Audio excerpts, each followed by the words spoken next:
नमस्कार,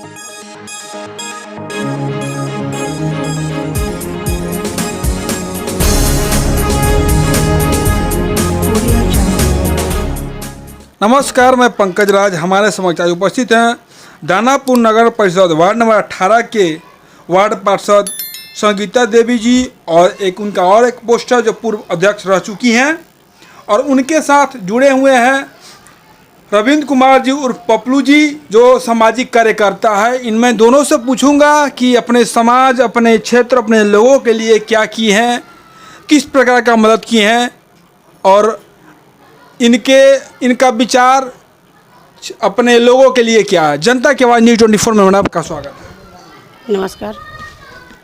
नमस्कार मैडम, मेरा आपसे पहला सवाल ये है कि आप जिस ओहदे पे हैं, आप जिस पोस्ट पे हैं, आप अपने क्षेत्र, अपने लोगों के लिए क्या क्या किए, उसके बारे में थोड़ा बताइएगा।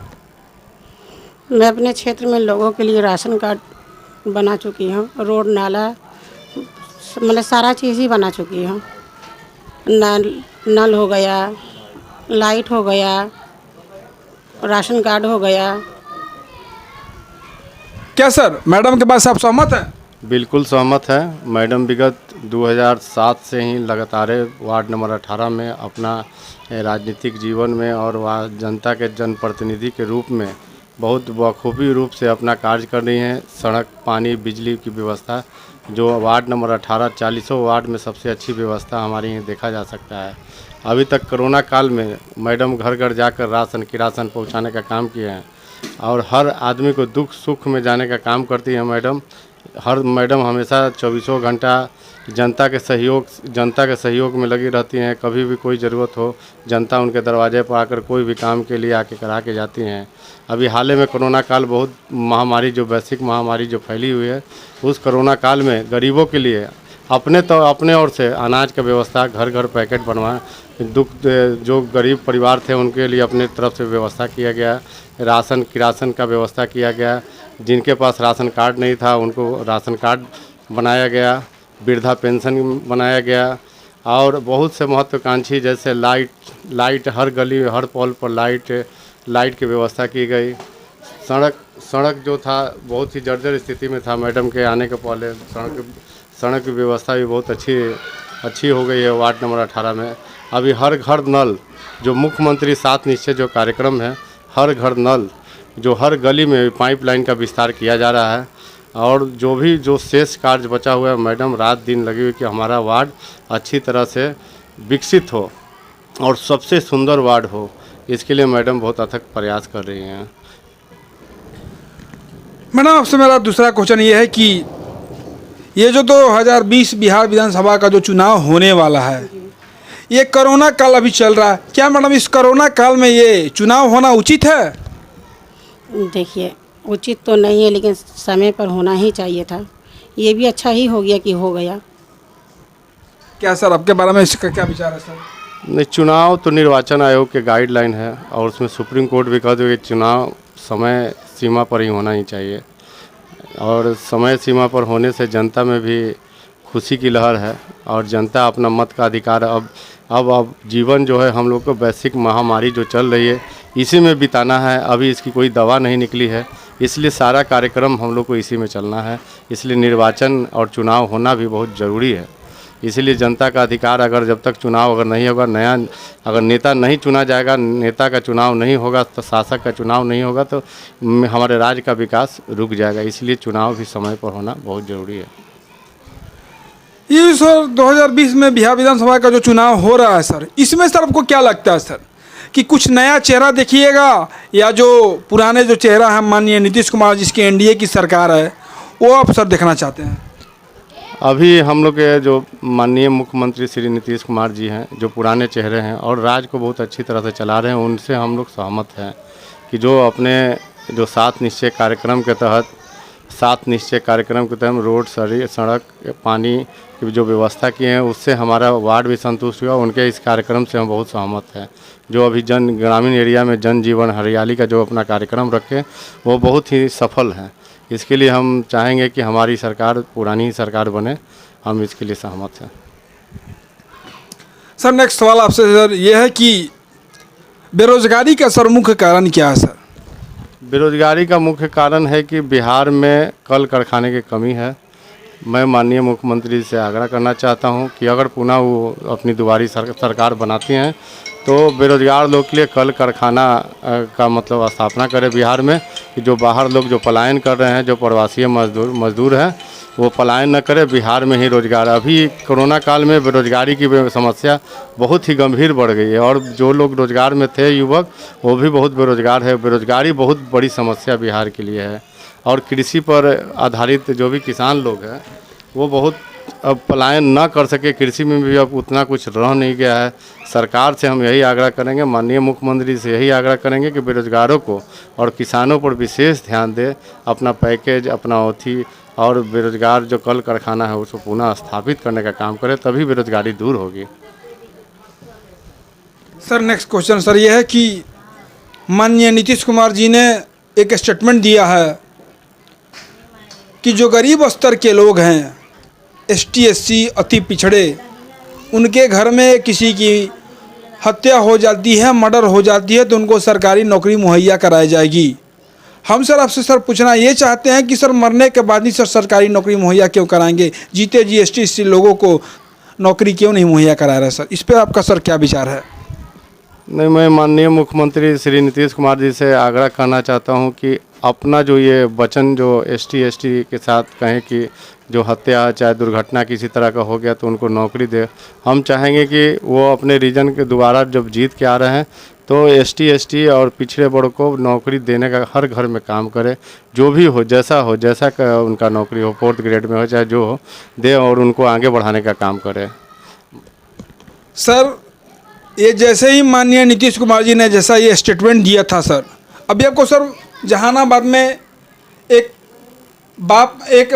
लड़के ने अपने पिता का मर्डर कर दिया सर, इससे सर आपको क्या लगता है सर, ये जो स्टेटमेंट दिए हैं इससे सर आपको सर बिहार में अराजकता फैलेगी, क्राइम रेट बढ़ेगा कि सर घटेगा सर, इस पर सर आपका क्या विचार है सर? नहीं, क्राइम रेट तो इससे जो है ना बढ़ भी सकता है, बढ़ जाएगा ही, क्या कि देखने में कोई भी तरह लोभ में अगर कोई पढ़ के किसी की हत्या कर देता है, इसको नौकरी हो जाएगा, ये हो जाएगा।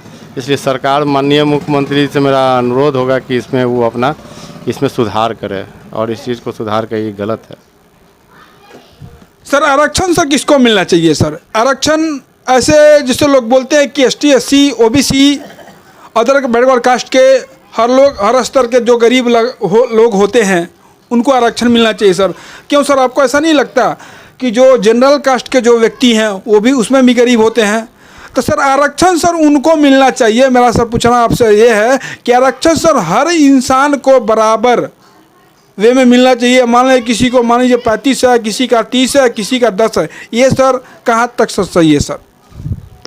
हम सरकार से यही मांग करना चाहते हैं कि जिनकी आर्थिक स्थिति दयनीय हो, चाहे कोई वर्ग का व्यक्ति हो, उन्हें आरक्षण का सुविधा दिया जाए और एक समान दिया जाए, इसमें कोई भेदभाव नहीं किया जाए। जिनकी आर्थिक स्थिति बहुत ही दयनीय हो, एक कैटेगरी कर दिया जाए कि उसकी आर्थिक स्थिति, उनको आरक्षण का लाभ जो है बराबर दिया जाए। हम सभी वर्ग के लिए मांग करते हैं कि आरक्षण जो शब्द है सभी के लिए हो और आरक्षण सभी को मिले, सभी को समान, जैसे लोग समान वेतन या समान के काम के बदले समान वेतन की मांग करें, उसी तरह से आरक्षण में भी जो है ना कैटेगरी कर लग दिया जाए। वो कोई वर्ग के हो, चाहे सामान्य वर्ग के लोग हो या अति पिछड़ा के हो, चाहे पिछड़ा वर्ग के लोग हो, सभी को समान आरक्षण दिया जाए। अभी मैं आपको सर बताना चाहूँगा सर कि अभी जो भी सर जनरल कास्ट के लड़के हैं, लड़कियां हैं, वो सर सरकारी नौकरी तरफ ना रुख मोड़कर वो सर प्राइवेट जॉब सर कर रहे हैं सर। इसका सर कारण सर क्या है सर? इसका मुख्य कारण आरक्षण है। इस बात को हम अच्छी तरह से समझते हैं। लोग समझते हैं सामान्य वर्ग के लोग की पढ़ाई लिखाई करके हमको बिहार सरकार तरफ से नौकरी मिलना बहुत मुश्किल है, तो इसलिए वो प्राइवेट जो है निजीकरण की ओर लोग दौड़ रहे हैं, इसलिए कि वहाँ मेरा सेटलमेंट हो जाए। बाहर लोग जाके पढ़ाई कर रहे हैं, MCA BC कर रहे हैं, स्टेट अपने बिहार राज्य से पलायन कर रहे हैं, वहीं जाके लोग अपना सेटलमेंट हो जा रहे हैं पढ़ाई लिखाई। इसलिए मैं सरकार से पुनः मांग करना चाहूँ कि आरक्षण का सीमा जो है ना समय पर और समान होना चाहिए। क्या मैडम आप बात सर के बात से सहमत हैं? बिल्कुल सहमत हूँ। ये जो आरक्षण दिया जा रहा है गरीब स्तर के, जैसे मान लीजिए आरक्षण की जैसे सर बात ने बोला, अभी माननीय श्री चिराग पासवान, उदय मांझी जीतन राम मांझी, इन लोगों का आरक्षण की क्या ज़रूरत है? उनके पास तो हर वो चीज़ है। मेरा आपसे पूछना यह है कि अगर किसी को एक बार आरक्षण मिल जाता है तो उसको दोबारा आरक्षण की ज़रूरत है नहीं है? इस पर मैडम आपका क्या राय है? जी नहीं ही होना चाहिए। लास्ट क्वेश्चन सर आपसे सर ये है मेरा कि माननीय नीतीश कुमार जी ने या जितने भी विधायक सांसद हैं उनका एक स्टेटमेंट है सभी का कि गरीबी मिटाओ। आपको सर क्या लगता है सर, बिहार में गरीबी मिटाया जा रहा है या सर फिर गरीबों को मिटाया जा रहा है सर? माननीय मुख्यमंत्री जी के द्वारा और प्रधानमंत्री जी के द्वारा गरीबों के लिए, किसानों के लिए बहुत सा कार्यक्रम जो चलाया जा रहा है बहुत ही सराहनीय है। और गरीब को तो मिटाना नहीं सरकार का लक्ष्य है, गरीबी को मिटाया जा सकता है। बेरोजगारी, जिस तरह से बहुत सरकार के कौशल कार्यक्रम चल रहा है, बहुत तरह का कार्यक्रम है ग्रामीण से लेकर शहरी तक, उसकी जो जानकारी जो है ना नहीं मिल पाने के कारण गरीब लोग गरीब ही रह जा रहे हैं। इसलिए माननीय मुख्यमंत्री से आग्रह करना चाहता हूँ कि वो अपने कार्यक्रम को ग्रामीण एरिया तक, शहरी हर गांव कस्बे तक प्रचार के माध्यम से उनके जो लाभ मिलना चाहिए उनको फैलाए, उनको प्रचार प्रसार करे। यही से गरीबी मिट सकता है। कल कारखाना लगाने से गरीबी मिट सकता है। बेरोजगारों को कौशल योजना के तहत जो है उनको प्रशिक्षण दिया जाए, उसके तहत गरीबी मिट जाए। गरीब को मिटाने से कोई फ़ायदा नहीं है। गरीब को हर कार्यक्रम में सहयोग करे सरकार, तभी जाके गरीबी मिटेगी। अभी सर मैंने कुछ लोगों से आपके एरिया में आते समय मैंने कुछ लोगों से पूछा तो लोगों ने बोला कि ये जो एनडीए की सरकार है माननीय नीतीश कुमार की, ये जो गरीबी नहीं मिटा रहे हैं, गरीबों को मिटा रहे हैं सर। ये सर कहाँ तक सही है सर? नहीं, बिल्कुल गलत है। देखिए, सरकार की तरफ से गरीब के लिए राशन मुहैया कराया गया।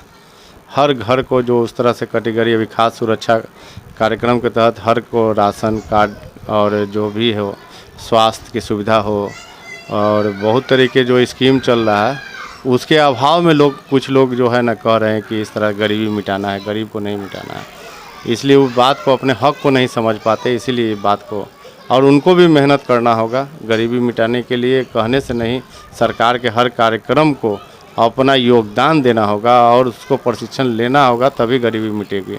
वो बेरोजगारी के कारण नहीं कर रहे हैं।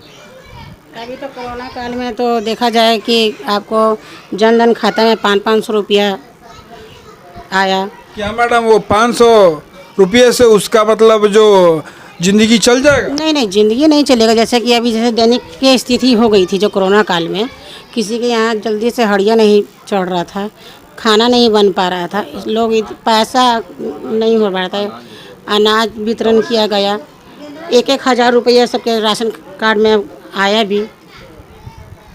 अभी मैडम ये सुनने में आया है या ऐसे बहुत सारे लोग भी कह रहे हैं कि बिहार में अफसरशाही बहुत हद तक बढ़ गया। इस अफसरशाही को बढ़ावा देने वाले कौन है, सरकार या कोई दूसरा कोई और? इस पर सर आपका क्या विचार है? अफसरशाही नहीं कहा जाता है, कानून का राज है।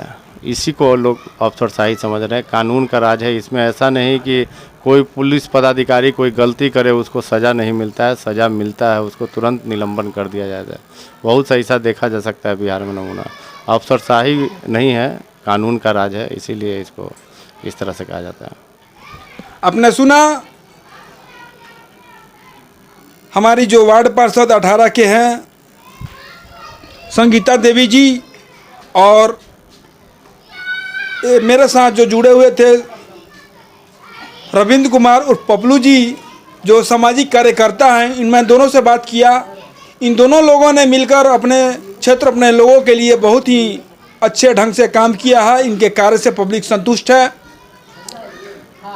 और बिहार में जो अफसरशाही बढ़ा हुआ है उस पर कुछ नकेल कसने की ज़रूरत है सरकार को। और हमारे जो इस बार 2020 में जो बिहार विधानसभा का जो चुनाव होकर जो भी मुख्यमंत्री पद प्रत्याशी जो आने वाले हैं, या माननीय नीतीश कुमार जी हो या तेजस्वी यादव हो,